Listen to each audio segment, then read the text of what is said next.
Yes. hmm while the videos are loading up, I thought we'd go back through a little bit of information. Yes. The government declaring war on the QTAM plaintiffs who lack inside information. hmm up to 30% of the recovery. Now, it's kind of interesting that some people thought that they could use the government as a way to fish for fraud. Mhm. Uh, because these lawsuits can undermine the government's interest and not provide it with any benefit, the government has recently moved to dismiss two such pending actions. One of the grounds for dismissal the government has invoked is U.S. Code 3730B2, which mandates that a relator provide the United States with information in his or her possession that supports the claim. Yeah.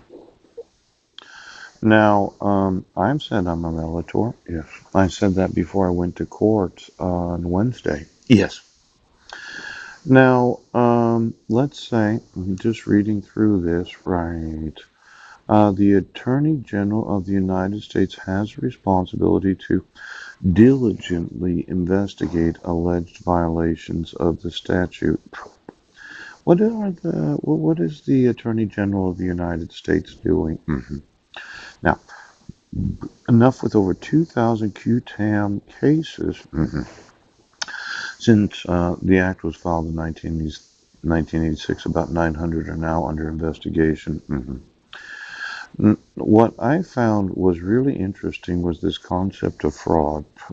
In the Oosterhout case, the United States similarly described subsection B2 as serving one of the primary filters that Congress installed to weed out improper relators. Yeah. To ensure that the QTAM provisions do not operate as a lottery with the relator hitting the jackpot. Yeah. If the government investigates what happens and happens to discover fraud. Now, could you get me the lottery? Yeah. Every lottery terminal in every convenience store, every department store, and all the employees of every state lottery and national lottery. Yeah. Just wanted to know how much is in the general fund. Now, these allegations of fraud where the sheriff says that I'm mentally ill. Yes. Let's say you're using forgeries. Okay. hmm Let's say the respondent is restrained from interfering, and I, as the respondent, inform law enforcement that my sons are 2 grades behind where they should be at. Yes. And my wife has been taking them to religious activities. Yes. Where they've really been retarded in their development as boys. Yeah. Now, obviously, I can't interfere. Right. I can't say, well, she didn't sign this. She feels no compulsion to have to. Well, I think I have the evidence for fraud.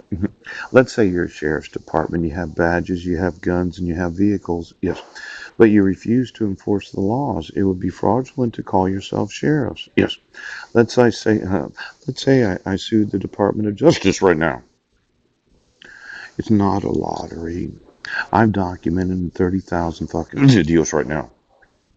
You call yourself sheriffs, but you're a fraud. You call yourself a police department, but you're a fraud. Pooch. You call yourself a judiciary, and you're a fraud. Now, these QTAM, I say it's a false claim on the part of those employed in the judiciary, in law enforcement, yes, to call themselves what they do not do. Now, sufficient to provide a basis for their allegation of fraud. Now, with the realtor hitting the jackpot, ouch, if the government investigates and happens to discover fraud, let me show you some fraud right now.